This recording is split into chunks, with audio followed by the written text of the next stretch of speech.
Hello everybody, welcome back to another Mystic Islands video. Today I'm going to be going over a deck called Blood Drunk. Now this deck was actually not created by me. I got to give a big shout out to one of my subscribers and buddies I've been talking to for a while about the game, called Watchman of the End. That's his YouTube channel, and he's actually started his own trading card game called Taboo Contract, so check that out. But today obviously we got to go over this deck. So it is a 36 card deck called Blood Drunk.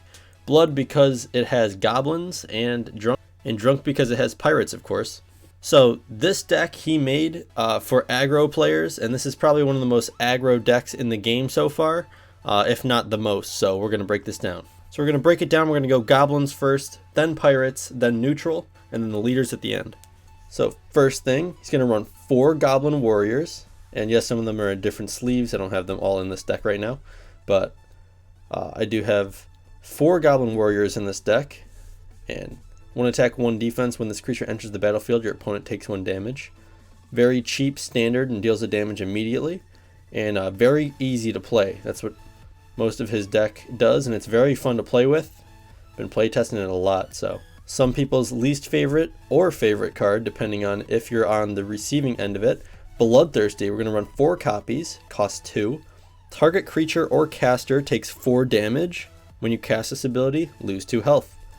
Totally worth taking the 2 health in most circumstances to just deal 4 damage to your opponent or their creature that they're trying to kill you with. And we're going to run 3 Goblin Ambush. It is very good value for what it is. It costs 3, 4 attack, 3 defense. When casted, your opponent either discards 2 cards from their hand or loses 4 health.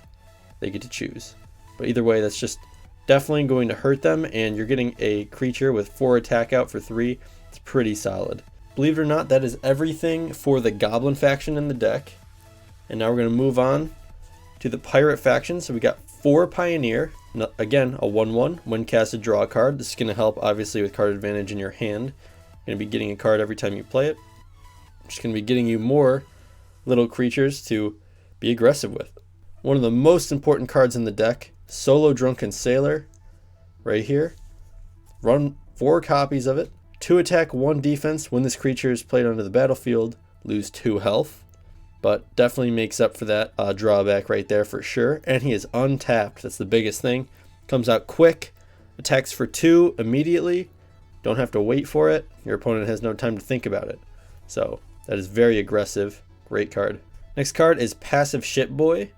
Cost 2, 1 attack, 2 defense. And he is untapped as well. We're going to run 3 copies. Again, just very quick, easy to play. To help with card draw, we got Traveler's Fortune, cost 2. Draw 3 cards, discard 1. And we're going to run 3 copies of that as well. So that's very nice. We're going to run 2 copies of Drunken Slumber. This is just in case we're not getting our Bloodthirsties, and we need to survive an attack or 2 with some of our weaker creatures. Put a -3 attack, -0 defense counter on target creature this turn. And we're going to run 2 copies of Precious Gems as well. Cost 3, every time you draw a card, gain a health, and it is a permanent, stays on the battlefield till it is destroyed. So this is obviously going to help you. You're going to be drawing a lot of cards, so might as well gain some health for it, right? We're going to run 1 copy of Mystical Aegean Dragon.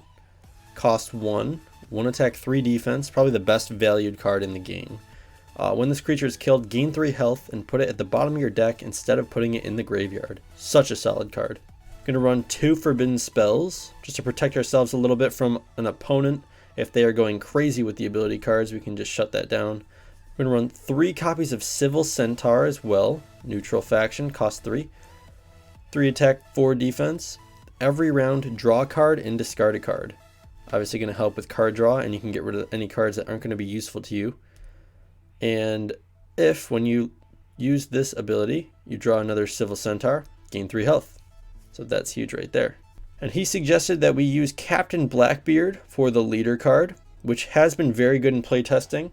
And depending on your strategy, you could also run King Gwizeki, of course, because he's a goblin. And honestly, I don't know which one I like better in this deck. Gwizeki seems more powerful, but Blackbeard helps a lot with card draw, and it just speeds up the deck very much. So it's honestly up to you guys which one you would rather play. I'd probably lean barely towards Gwizeki just because I can tap to deal a damage to anything I want. But besides that, Both of these leaders work pretty seamlessly in this deck. Thank you guys so much for watching. I know this was a little bit of a shorter video, but I definitely wanted to get some of these deck profiles out there for you guys. I've been making some, and I'm like, hey, if I'm going to make them, I might as well show you guys, right? So big shout out to Watchmen of the End again, and I'm going to see you guys in the next one. Peace out.